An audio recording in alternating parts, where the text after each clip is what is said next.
In the darkest moments of war, when commanders declare a mission impossible and order their best pilots to stand down, what drives one person to defy those orders? What compels someone to risk everything, their career, their life, their reputation, for a chance that seems hopeless to everyone else? This is the story of a pilot who heard the word impossible and decided to prove it wrong. A story of one person against an entire enemy column, where the odds were so overwhelming that military strategists calculated the mission as certain suicide. But sometimes the most extraordinary victories come from the most ordinary people who simply refuse to accept defeat.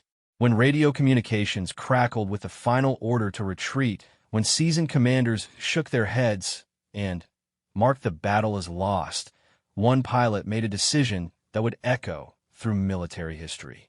What happened next defied every tactical manual, challenged every assumption about aerial combat, and proved that sometimes the most dangerous weapon on any battlefield isn't technology or numbers. It's the unbreakable will of someone who refuses to give up. This is that story. This is how one pilot's defiance saved thousands of lives and changed the course of a war. The morning sun barely pierced through the thick smoke hanging over the airfield as Captain Sarah Mitchell checked her aircraft for the third time. Her hands moved with practiced precision across the control surfaces of her A-10 Thunderbolt, but her mind was elsewhere, replaying the heated argument that had erupted in the command tent just 30 minutes earlier. The enemy had moved faster than anyone anticipated. Intelligence reports flooding in throughout the night painted a picture that grew more desperate by the hour. A massive armored column, stretching nearly 2 miles long, was advancing toward the strategic mountain pass that controlled access to 3 Allied supply routes. Losing that pass would cut off food, ammunition, and medical supplies to over 15,000 troops positioned along the front lines. Colonel James Harrison had been blunt during the emergency briefing. The enemy column consisted of at least 40 main battle tanks, supported by armored personnel carriers, mobile anti-aircraft units, and approximately 300 infantry soldiers. Satellite images showed them positioned in a narrow valley with steep walls on both sides, creating what military tacticians call a perfect kill zone, if you could get there. But getting there was the problem. The valley was protected by a sophisticated network of surface-to-air missile systems, radar-guided anti-aircraft guns, and mobile SAM units that could track and destroy incoming aircraft from distances exceeding 20 miles. The terrain made low-level approaches nearly impossible, while high-altitude bombing runs would be detected long before any aircraft could reach the target area. Sarah had studied every photograph, every tactical assessment, every possible approach vector. She had run calculations on fuel consumption, weapons load, and flight time. While other pilots shook their heads and muttered about suicide missions, she saw something different. She saw possibility where others saw impossibility. The argument had started when she volunteered for what everyone else considered a hopeless mission. Colonel Harrison had been firm in his refusal, his weathered face showing the strain of commanding forces in an increasingly desperate situation. "Mitchell, I'm not sending any of my pilots on a one-way trip," Harrison had said, his voice carrying the authority of 25 years in military service. "The math doesn't work. Even if you somehow manage to penetrate their air defenses, which is unlikely, the time needed to effectively target that many armored vehicles would expose you to concentrated ground fire for far too long. Our computer simulations show less than a 15% chance of mission success with pilot survival." Sarah had argued passionately, presenting alternative approaches, discussing the unique capabilities of her aircraft, and emphasizing the catastrophic consequences of allowing the enemy column to reach the mountain pass. Her fellow pilots watched the exchange with mixed expressions of admiration and concern. Everyone respected her skill, but everyone also understood mathematics and probability. Captain Mike Rodriguez, her wingman on dozens of previous missions, had tried to support her position. "Colonel, if anyone can pull this off, it's Mitchell. She's completed 17 combat missions with 0 losses, including that extraction operation behind enemy lines last month that everyone said was impossible." But Colonel Harrison remained unmoved. His responsibility extended beyond individual heroics to the broader strategic picture and the lives of all personnel under his command. The decision is final. We'll request additional air support from the Naval Task Force, coordinate with artillery units for long-range bombardment, and hope we can slow them down enough to evacuate our forward positions. Sarah had left the command tent feeling frustrated but not defeated. Throughout her military career, she had learned that sometimes the most important battles were fought not just against enemy forces, but against limitations that others accepted as insurmountable. Her service record included several instances where she had successfully completed missions that had initially been deemed too risky or technically unfeasible. Growing up in a small farming community in Nebraska, Sarah had learned self-reliance from an early age. Her father worked 2 jobs to keep their farm operational, while her mother managed the household and taught elementary school in a nearby town. From childhood, Sarah had watched her parents face seemingly impossible challenges with determination and creative problem-solving. When drought threatened their crops, they found new irrigation methods. When economic downturns made it difficult to maintain their equipment, they learned to repair and rebuild machinery themselves. This background had shaped Sarah's approach to problem-solving throughout her military career. Where others saw obstacles, she looked for opportunities. Where others calculated risks, she analyzed possibilities. Her flight instructor at the Air Force Academy had noted in her evaluation reports that she possessed an unusual combination of technical precision and intuitive creativity that made her exceptionally effective in complex tactical situations. Now, standing beside her aircraft in the pre-dawn darkness, Sarah made a decision that would define not only her career, but potentially the outcome of the entire campaign. She would disobey direct orders and attempt the mission that everyone else considered impossible. The A-10 Thunderbolt had been specifically designed for close air support and tank-killing missions. Its titanium armor could withstand significant ground fire, while its 30mm Gu-8 cannon could penetrate the armor of any tank in existence. The aircraft could carry various combinations of missiles, bombs, and rockets, allowing for flexible engagement of multiple target types. Most importantly, it was built to operate at low altitudes and survive in hostile environments where other aircraft would be quickly destroyed. Sarah began her unauthorized pre-flight preparations with methodical care. She calculated fuel requirements for an extended mission, selected an optimal weapons configuration, and planned multiple approach routes that would minimize exposure to known anti-aircraft positions. Her maintenance crew, unaware of the developing situation, assisted with standard pre-flight procedures while she quietly made adjustments that would be necessary for the extended solo mission she was planning. The key to her strategy lay in exploiting a weakness that others had overlooked. The enemy column was moving through a valley with limited maneuvering room, which made them vulnerable despite their numerical advantage. Their air defense systems, while sophisticated, were designed primarily to engage aircraft approaching from predictable directions at conventional altitudes. Sarah planned to use terrain masking, flying below radar coverage through a series of interconnected canyons that would bring her to the target area from an unexpected direction. Her approach would require precision, flying at extremely low altitudes, navigating through terrain that offered no margin for error.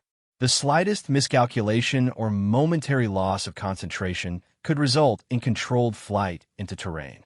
However, this same challenging flight path would make her aircraft nearly impossible to detect until she was already in position to engage the enemy column. As the first hints of dawn appeared on the eastern horizon, Sarah completed her final systems checks and prepared for engine start.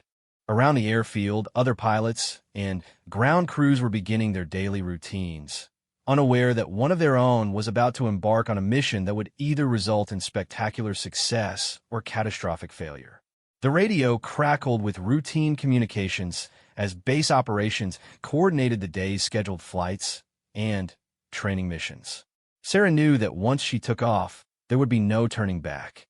Communication protocols would require her to report her position and intentions revealing her unauthorized mission to command personnel who would certainly order her immediate return. She would have perhaps 15 minutes of flight time before her deviation from assigned flight patterns would be noticed and questioned.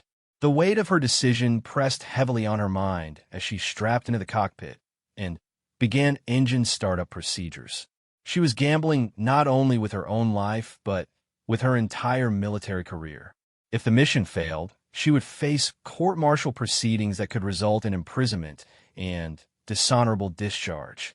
Even if successful, she might still face disciplinary action for disobeying direct orders and violating established chain of command protocols. But Sarah also understood the broader implications of inaction. 15,000 Allied soldiers depended on the supply routes that would be cut off if the enemy column reached its objective.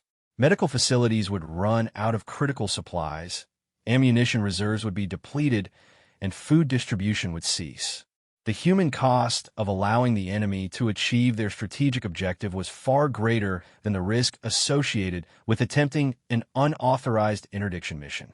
Her hands moved automatically through the familiar startup sequence as her mind focused on the tactical challenges ahead. The enemy column would be approximately 45 minutes away from the critical mountain pass when she reached the target area. This timing would require her to achieve maximum effectiveness with her initial attack runs, as there would be no opportunity for return visits or sustained engagement. The aircraft's engines wound up to full power as Sarah completed her final radio checks with the control tower.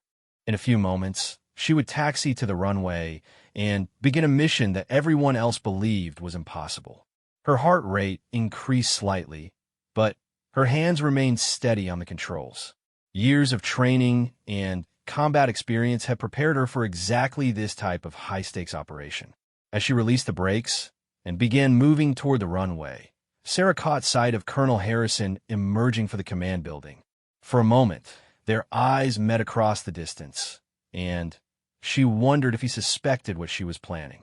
His expression remained neutral, but something in his posture suggested he understood the difficult position they all faced.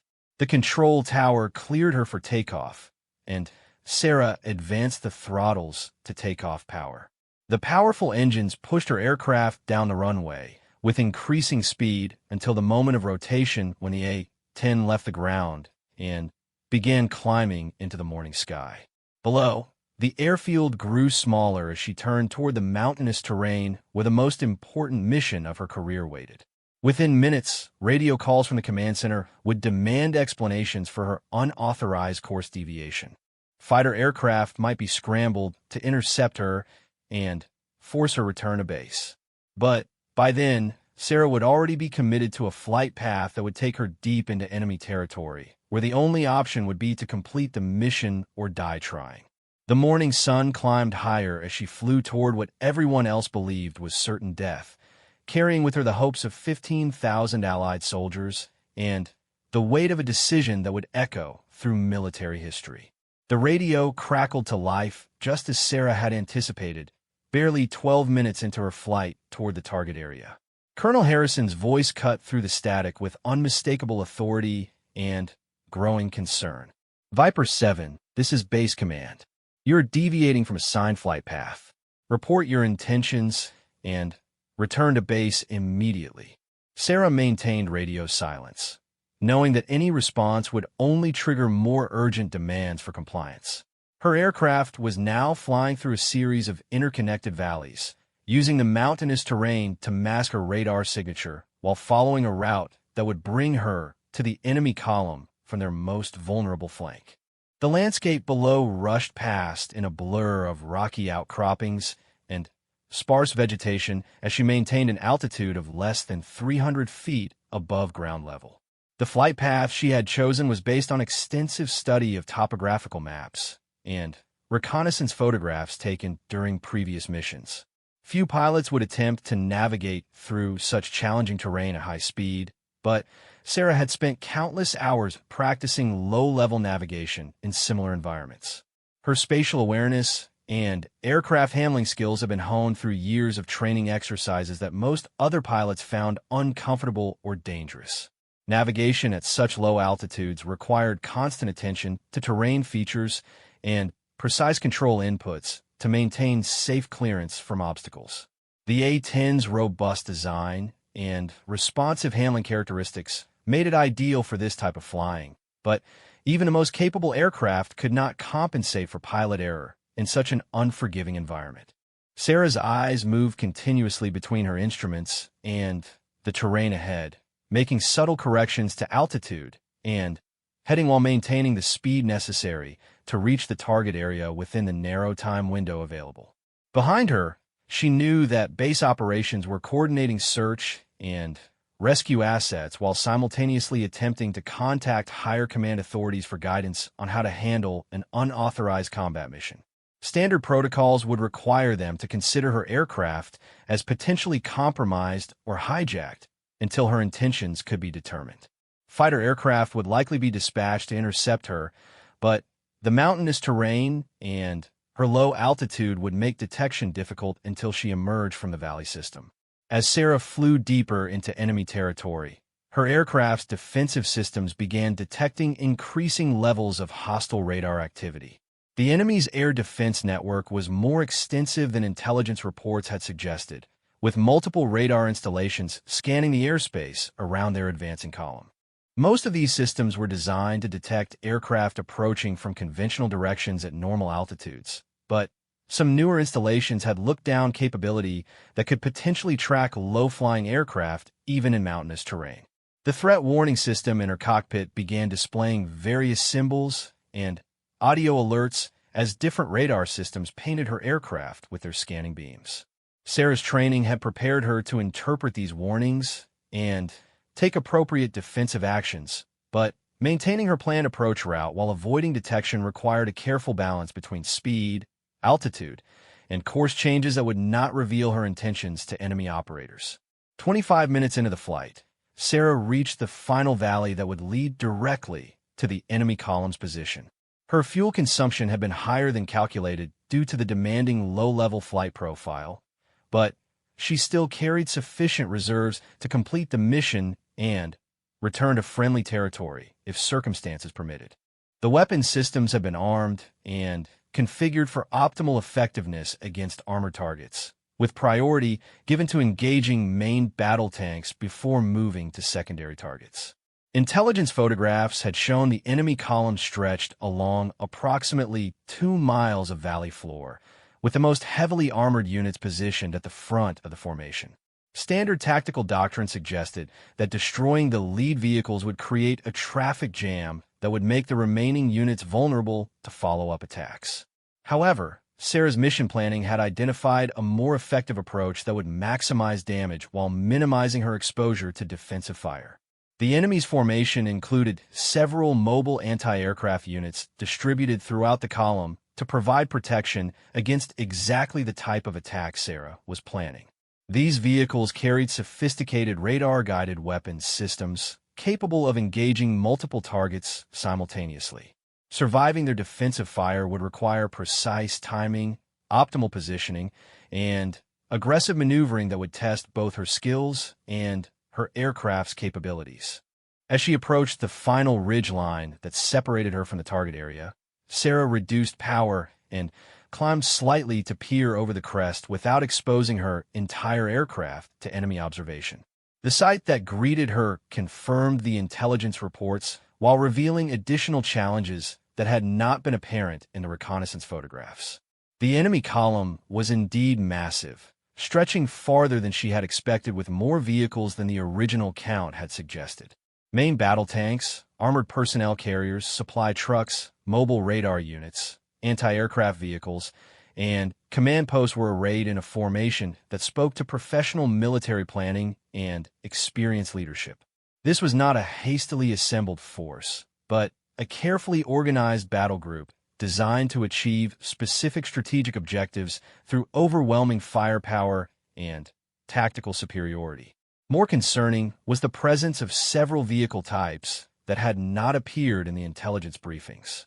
Advanced mobile SAM systems, electronic warfare units, and What appear to be battlefield management vehicles suggested that this enemy force possessed capabilities that could significantly complicate her attack plan.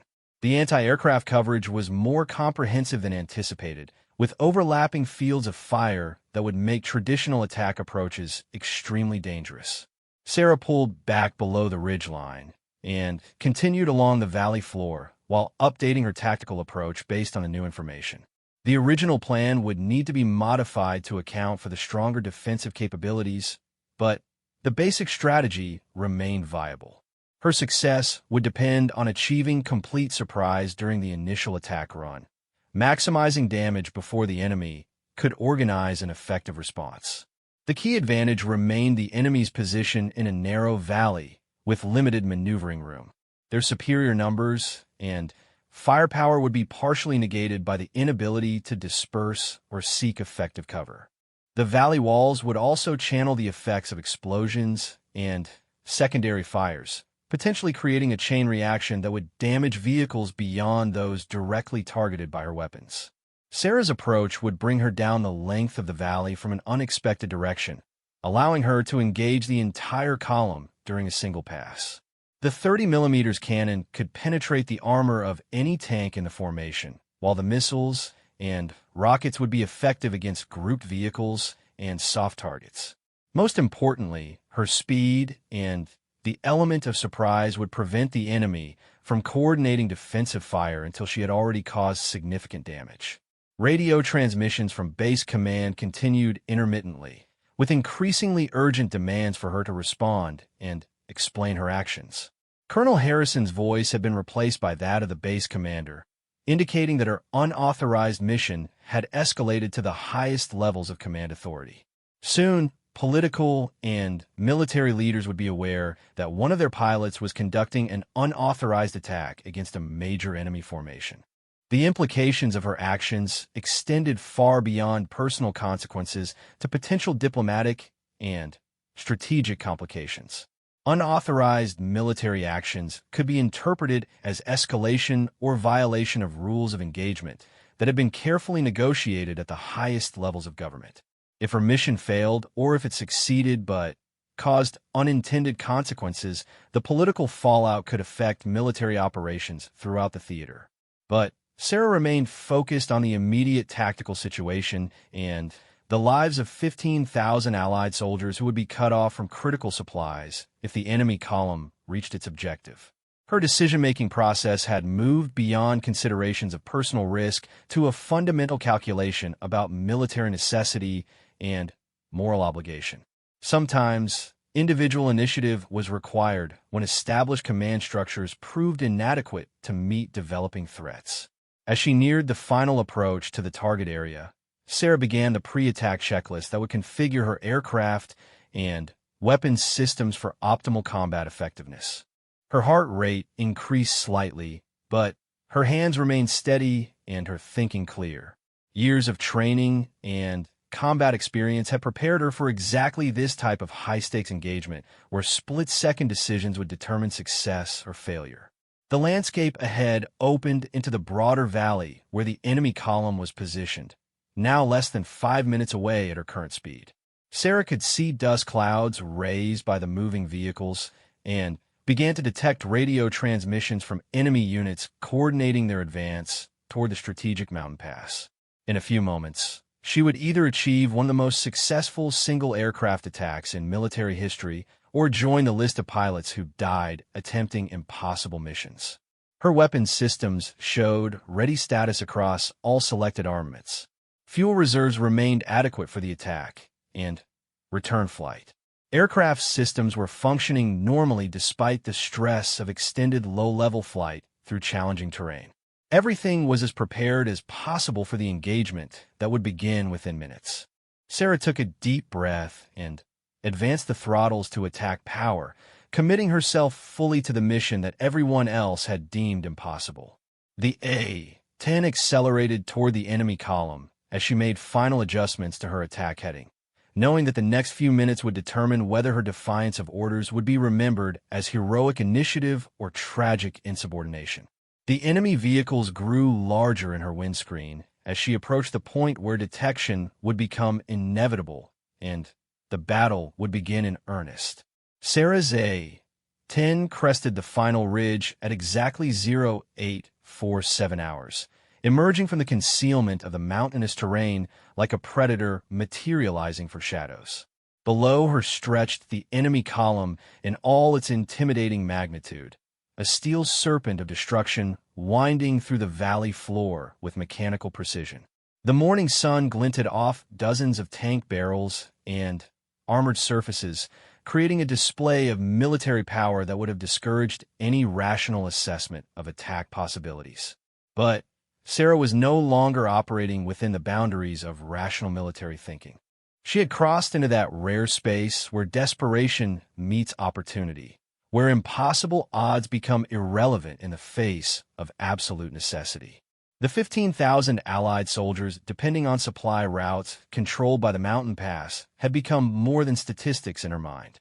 They were real people with families, dreams, and futures that hung in the balance of the next few minutes. The enemy column stretched even farther than her previous observation had revealed, with additional vehicles visible around a bend in the valley that had been hidden during her earlier reconnaissance. Her quick count identified at least 42 main battle tanks, supported by numerous armored personnel carriers, mobile artillery pieces, anti-aircraft vehicles, supply trucks, and command posts. The formation represented a combined arms battle group capable of overwhelming any defensive positions they might encounter. What struck Sarah most forcefully was the professional organization of the enemy formation. This was not a hasty advance by inexperienced forces, but a carefully planned operation executed by seasoned military personnel who understood both the strategic value of their objective and the tactical challenges of moving such a large force through restrictive terrain. Vehicle spacing, defensive positioning, and communication procedures all indicated a level of military competence that would make them formidable opponents under any circumstances. The lead elements of the column had already begun ascending toward the mountain pass, their progress steady and methodical. Sarah calculated that they would reach the critical choke point within 35 minutes, if their current rate of advance continued. Once they controlled that position, Allied supply routes would be severed and thousands of soldiers would be isolated without food, ammunition, or medical supplies. Her attack approach brought her down the length of the valley from the enemy's rear, a direction they would least expect aerial assault. Most of their anti-aircraft assets were positioned to defend against attacks from the flanks or head-on approaches, based on standard tactical doctrine for column movement through restrictive terrain. Sarah's unconventional route would allow her to engage targets along the entire length of the formation before defensive systems could respond effectively. The A-10's weapons configuration had been optimized for this specific engagement scenario. The 30mm GU-8 cannon carried 1,174 rounds of armor-piercing, incendiary ammunition capable of penetrating any tank in the enemy formation.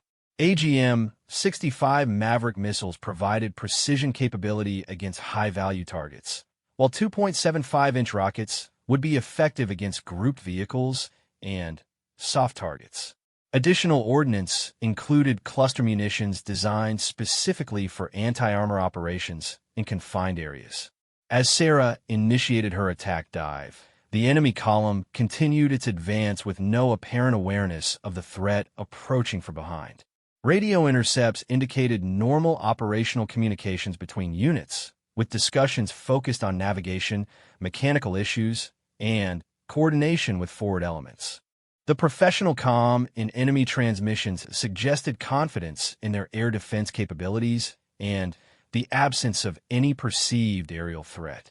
Sarah's first target was a mobile SAM system positioned approximately one-third of the way along the column.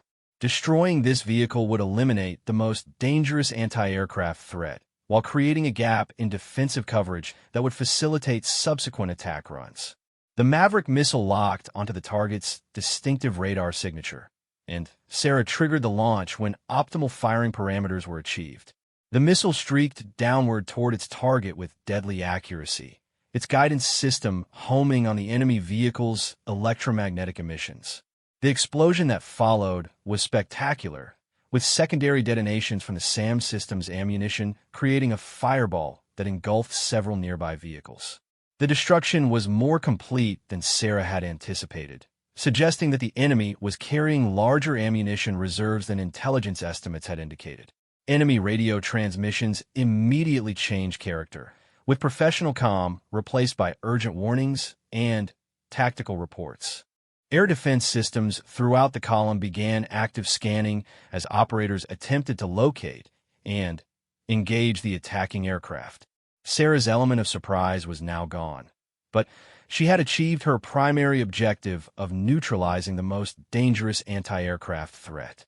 Her next target was a cluster of main battle tanks positioned near the front of the column. These vehicles represented the formation's primary offensive capability and would be essential for breakthrough operations at the mountain pass. Sarah rolled into a steep diving attack, bringing the 30mm cannon to bear on the lead tank, while maintaining sufficient airspeed to avoid defensive fire from other units. The Gu-8 cannon erupted with its characteristic sound, a mechanical roar that dominated all other battlefield noise. Armor-piercing rounds slammed into the target tank's turret and hull, penetrating the steel plating with devastating effect. Internal explosions followed as ammunition and fuel stores were ignited, creating a secondary blast that disabled a second tank positioned nearby.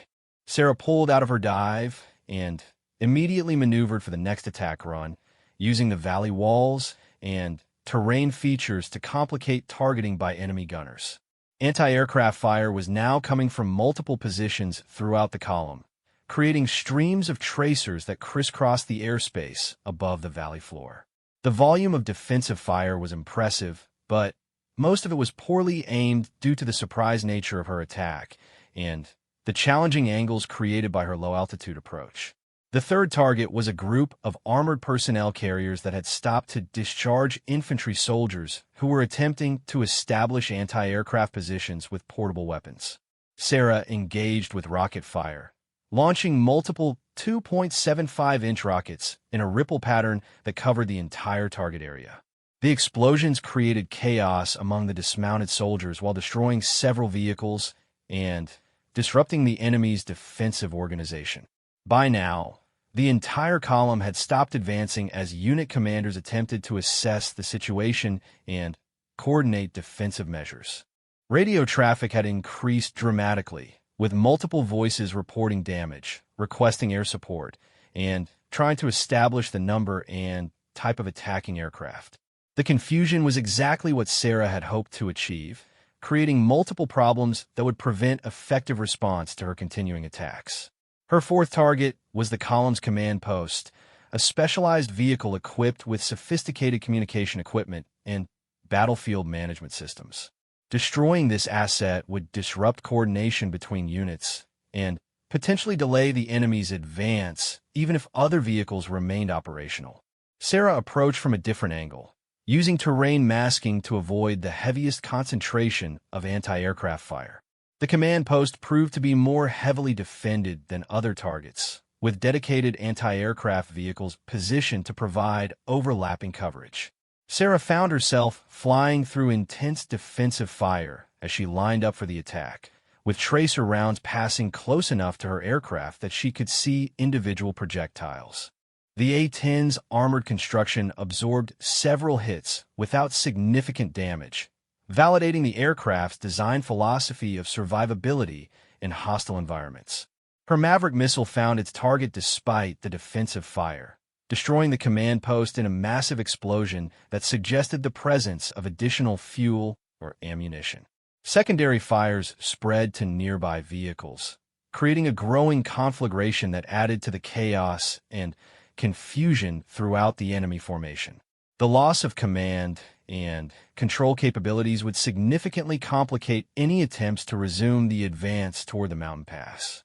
Sarah's fifth target was a group of mobile artillery pieces that posed a threat to Allied ground forces in addition to their air defense capability. These vehicles had been positioned to provide fire support during the assault on the mountain pass, but their crews were now attempting to engage her aircraft with direct fire.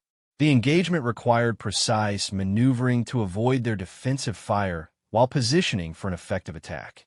The cannon attack on the artillery position was devastatingly effective, with armor-piercing rounds destroying 3 self-propelled guns and damaging several support vehicles. Ammunition explosions created a chain reaction that spread destruction throughout the area, eliminating the enemy's indirect fire capability while creating another growing fire that added smoke and confusion to the battlefield. As Sarah maneuvered for her 6th attack run, she noticed that the enemy's defensive fire had become more organized and accurate. Anti-aircraft gunners were beginning to anticipate her movement patterns and coordinate their fire more effectively. Several rounds had struck her aircraft without causing critical damage, but the cumulative effect was beginning to degrade some systems and create handling challenges. The fuel situation was also becoming a concern. Extended low-level flight and combat maneuvering had consumed more fuel than her pre-mission calculations had indicated. Sarah would need to make each remaining attack as effective as possible while conserving sufficient reserves for the return flight to friendly territory. The mathematical reality of fuel consumption was beginning to impose limits on her tactical options. Her 6th target was another group of main battle tanks that had been attempting to maneuver into positions where they could engage her aircraft with their main guns. Tank crews were displaying impressive initiative and courage, using their vehicles' mobility to create firing opportunities despite the challenging circumstances. Sarah respected their professionalism even as she prepared to destroy their equipment. The attack on this target cluster required her most aggressive maneuvering yet, as multiple tank crews were now tracking her movement and firing when opportunities presented themselves. The A-10's agility and her flying skills allowed her to avoid the worst of their fire while positioning for an effective cannon attack. But the engagement was becoming increasingly dangerous as enemy crews adapted to her tactics. 7 tanks were destroyed or disabled during this attack run, with secondary explosions indicating successful penetration of ammunition storage areas. The destruction was spectacular, but Sarah was forced to fly through increasingly intense defensive fire to achieve these results. Her aircraft sustained additional damage, including hits to non-critical systems and minor structural components. The battlefield below now resembled a vision of mechanical destruction, with burning vehicles scattered throughout the valley and massive smoke columns rising into the morning sky. The professional organization of the enemy column had been replaced by chaos and confusion, with surviving units attempting to establish defensive positions while dealing with the continuing fires and explosions from destroyed equipment. Sarah prepared for what she knew might be her final attack run, conscious that her fuel reserves and aircraft condition were reaching critical levels, while enemy defensive capabilities remained formidable despite the damage she had inflicted. The battlefield had transformed into a hellscape of twisted metal and towering smoke columns, but Sarah knew her mission was far from complete. Despite the devastating damage she had inflicted, approximately 20 tanks remained operational, along with numerous support vehicles that could still contribute to the enemy's advance toward the mountain pass. The surviving units had begun organizing into defensive clusters, their commanders adapting to the aerial threat with the professionalism that had made this force so formidable. Sarah's aircraft was showing the accumulated stress of 6 attack runs through intense anti-aircraft fire. Warning lights indicated damage to hydraulic systems, communication equipment, and flight control components. The aircraft remained flyable, but handling characteristics had changed subtly, requiring constant compensation for systems that no longer operated within normal parameters. Most concerning was the fuel situation, which had reached the point where every minute of flight time had to be weighed against the possibility of completing the return journey to friendly territory.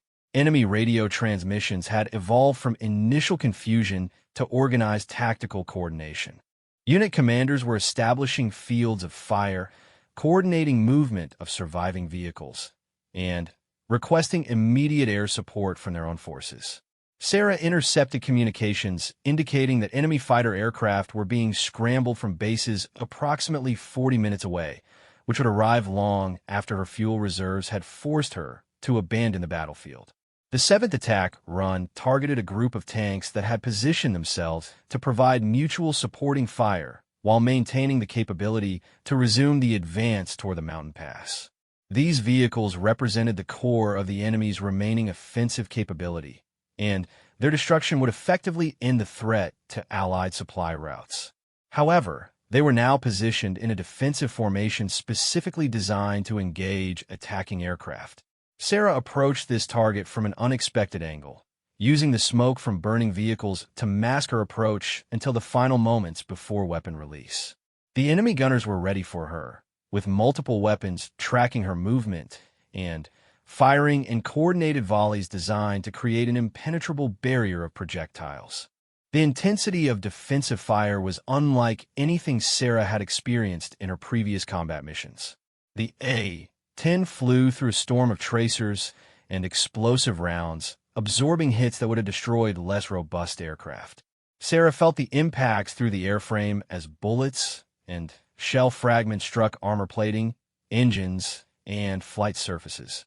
Several rounds penetrated the cockpit area, with one passing close enough to her helmet that she could feel the shock wave. Yet the aircraft continued flying, its titanium armor and redundant systems providing the protection that allowed her to complete the attack. Her cannon fire was devastatingly accurate despite the challenging circumstances, destroying 4 tanks and damaging 2 others beyond operational capability. Secondary explosions from ammunition storage created additional destruction, with one blast so powerful that it overturned a nearby armored vehicle and cracked the armor of another tank positioned 50 meters away. The effectiveness of this single attack run significantly reduced the enemy's remaining combat capability. But the cost was becoming apparent as Sarah pulled away from the target area. Her aircraft was now flying with reduced hydraulic pressure, partial electrical system failure, and engine parameters that indicated significant damage to at least one turbine. The flight controls required more force to operate, and the aircraft's response to control inputs had become sluggish and unpredictable. The eighth attack focused on the remaining mobile anti-aircraft systems that continued to pose a threat to any Allied aircraft that might be dispatched to complete the destruction of the enemy column. These vehicles had proven remarkably resilient, with crews continuing to operate their weapons despite the chaos and destruction surrounding them. Sarah approached with deep respect for their professionalism and courage, even as she prepared to destroy their equipment. This engagement required her to fly directly through the most concentrated defensive fire of the entire mission. Multiple anti-aircraft guns fired simultaneously, creating overlapping zones of destruction that seemed impossible to penetrate. Sarah's aircraft took numerous hits, with significant damage to non-essential systems and increasing stress on critical components that were already operating beyond their design limits. The attack succeeded in destroying 2 more anti-aircraft vehicles and damaging a third, but the cost was severe. Sarah's aircraft emerged from the engagement with compromised flight controls, reduced engine power, and warning indicators showing failures in multiple systems. The mathematical calculation of fuel consumption versus distance to friendly territory was becoming increasingly unfavorable. Enemy ground fire had also evolved to become more effective as surviving crews learned to anticipate her attack patterns and coordinate their defensive efforts. What had begun as random, poorly aimed fire had developed into disciplined, concentrated barrages that challenged even the A-10's legendary survivability. Sarah realized that each subsequent attack run would face increasingly organized and effective opposition. The ninth attack targeted the largest remaining concentration of enemy armor, a group of 7 tanks that had formed a defensive circle while maintaining the capability to resume offensive operations if the aerial threat could be eliminated. These vehicles represented the final significant threat to the mission objectives, but they were also the most heavily defended targets remaining on the battlefield. Sarah's approach to this target required flying directly through defensive fire from the surviving anti-aircraft systems, multiple tank main guns, and numerous smaller weapons operated by dismounted infantry. The volume of fire was so intense that it created visible walls of tracers that seemed to fill the entire airspace above the target area. The A-10's armor absorbed hit after hit, but the cumulative damage was reaching critical levels. Her cannon attack destroyed 3 tanks and severely damaged 2 others, but the aircraft emerged from the engagement with critical systems failures that threatened its ability to continue flying. Engine power was reduced to less than 60% of normal output. Hydraulic pressure had fallen to minimum operating levels, and flight control response had become dangerously sluggish.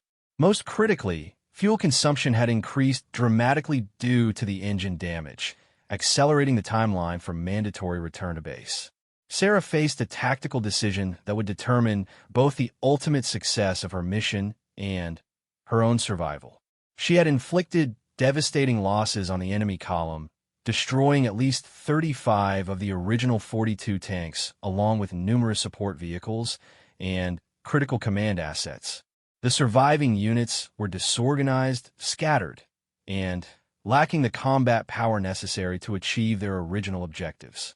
The threat to Allied supply routes had been effectively eliminated. However, several enemy tanks remained operational, and there was a theoretical possibility that they could reorganize and resume their advance if given sufficient time to recover from the chaos of the aerial attack. Military doctrine suggested that complete destruction of enemy forces was preferable to partial success that might allow for later recovery and renewed offensive operations. Against this tactical consideration was the reality that her aircraft was severely damaged and fuel reserves were reaching critical levels.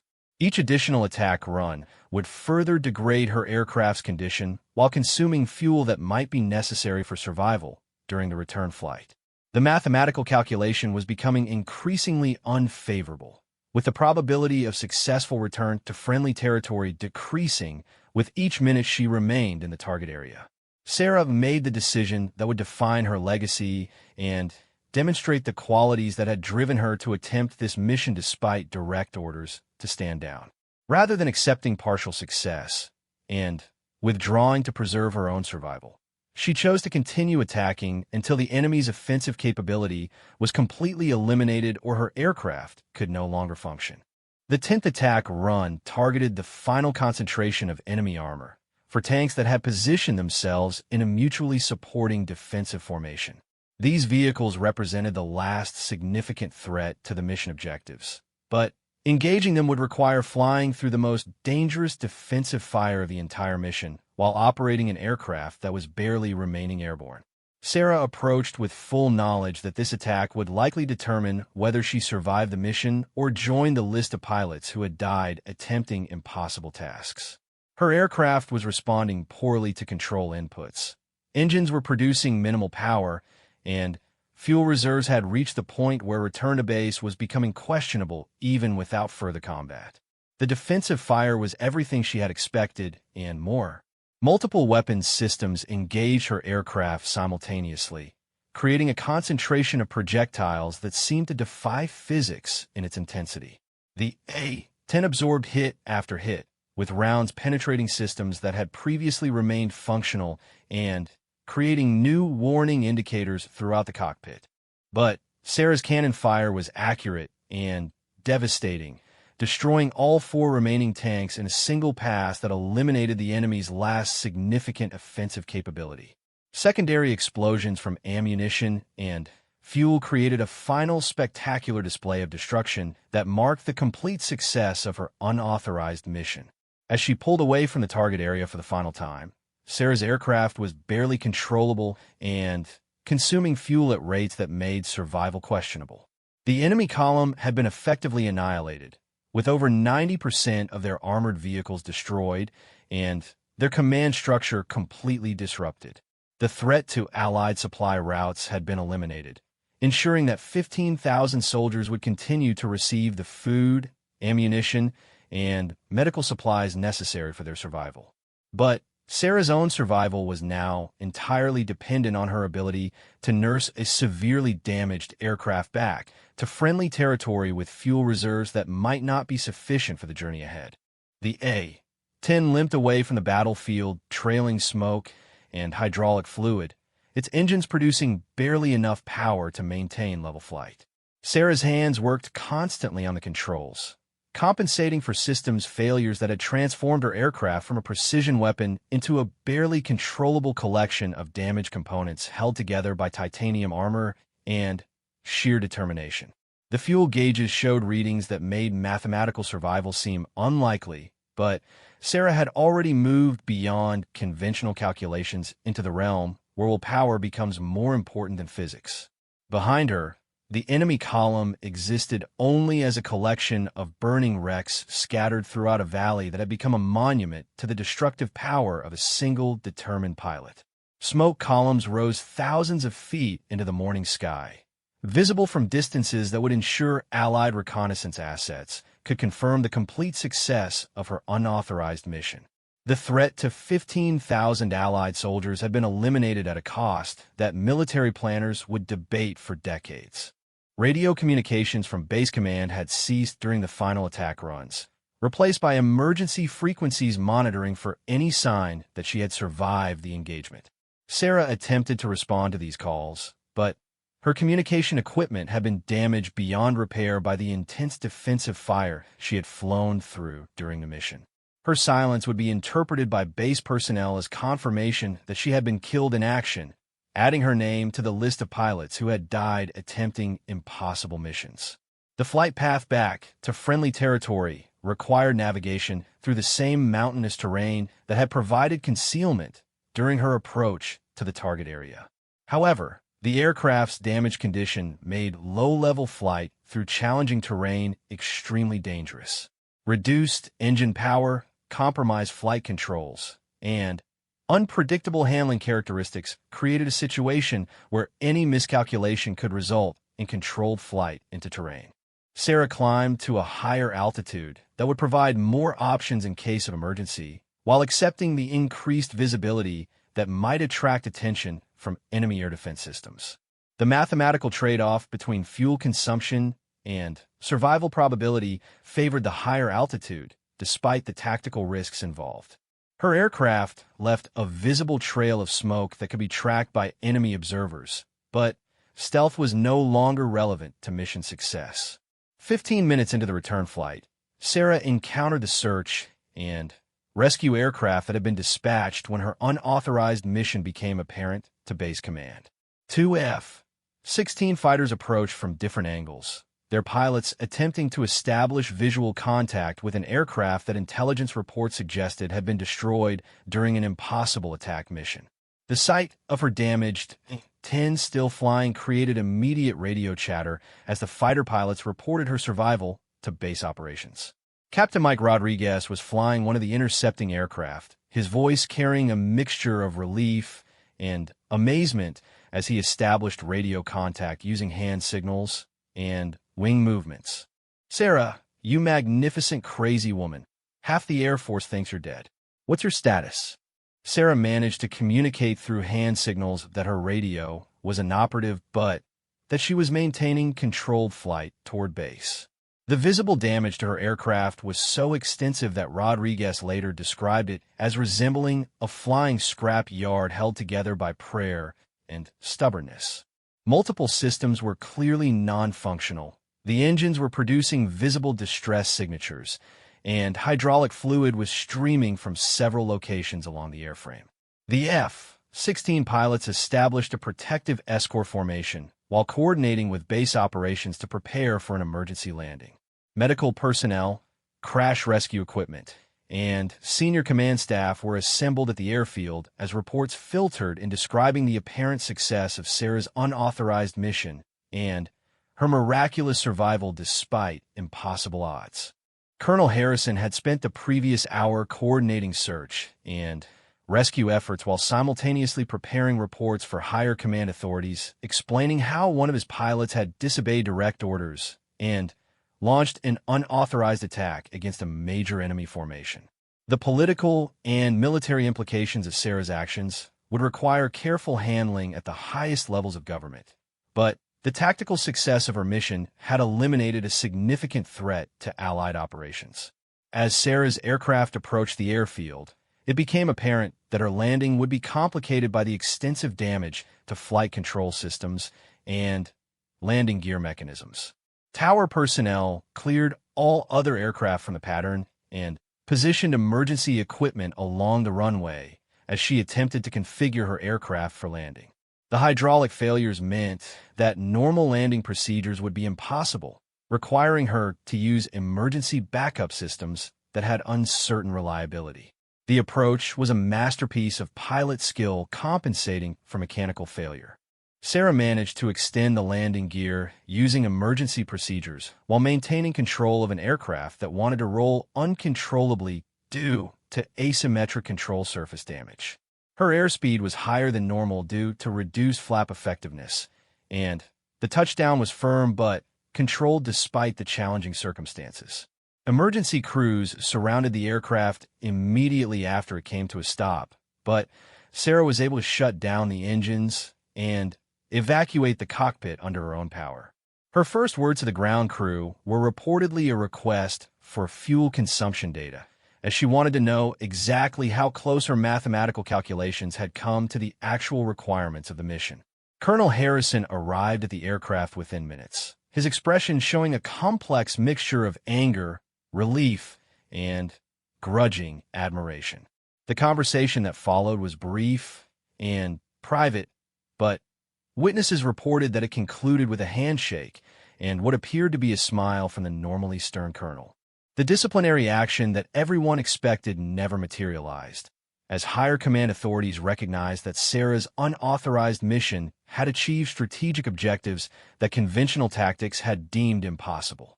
The battle damage assessment revealed the remarkable extent of punishment that both pilot and aircraft had absorbed during the mission. Sarah's A-10 had been struck by over 300 projectiles of various sizes, including several hits that had penetrated the cockpit area within inches of her position. The titanium armor had functioned exactly as designed, providing protection that allowed her to complete the mission and return alive. More importantly, reconnaissance flights over the target area confirmed the complete destruction of the enemy column that had threatened Allied supply routes. 37 main battle tanks had been confirmed destroyed, with the remaining vehicles damaged beyond repair or abandoned by their crews. Command vehicles, anti-aircraft systems, artillery pieces, and supply trucks had been eliminated with effectiveness that exceeded the most optimistic projections of conventional attack planning. Intelligence analysts calculated that Sarah's single aircraft mission had achieved results equivalent to a major combined arms operation involving multiple squadrons of attack aircraft, artillery bombardment, and ground force engagement. The cost in terms of resources and personnel would have been enormous using conventional tactics, while her unauthorized approach had accomplished the same objectives with minimal friendly losses and maximum strategic impact. The political implications of Sarah's actions required careful management at the highest levels of government and military command. Her violation of direct orders could not be ignored, but the strategic success of her mission had prevented a potential catastrophe that would have cost thousands of lives and compromised critical military operations. The resolution came in the form of a classified commendation that recognized her exceptional courage while maintaining the official position that unauthorized missions could not be condoned. Sarah returned to active duty after a brief administrative review, but her relationship with military authority had been permanently altered by her demonstration that individual initiative could sometimes achieve results that conventional command structures deemed impossible. Her subsequent career included promotion to senior positions where her tactical expertise and unconventional thinking could be channeled into official planning processes. Years later, Sarah reflected on the mission that had defined her military career and changed her understanding of the relationship between orders, initiative, and moral obligation. The decision to disobey direct commands had been the most difficult of her professional life, but The alternative of allowing 15,000 Allied soldiers to be cut off from critical supplies had been unacceptable to her personal code of ethics. The lesson that emerged from her experience was not that military discipline should be disregarded or that individual pilots should routinely ignore orders from superior officers. Rather, it demonstrated that exceptional circumstances sometimes require exceptional responses, and that the most important military virtue is not blind obedience, but the judgment to recognize when established procedures are inadequate to meet developing threats. Sarah's unauthorized mission became a case study taught at military academies and staff colleges, not as an example to be imitated, but as a demonstration of how individual courage and technical competence can achieve results that seem impossible when viewed through the lens of conventional military planning. Her story inspired generations of military officers to think beyond established limitations while maintaining respect for the command structures that enable effective military operations. The destroyed enemy column remained visible for months as a testament to what one determined pilot could accomplish when conventional wisdom declared a mission impossible. The strategic impact of her actions extended far beyond the immediate tactical success, influencing enemy planning and demonstrating that even the most professional military forces could be vulnerable to unexpected approaches and unconventional tactics. In the final analysis, Sarah's defiance of orders had been vindicated not just by tactical success, but by the broader strategic implications of her actions.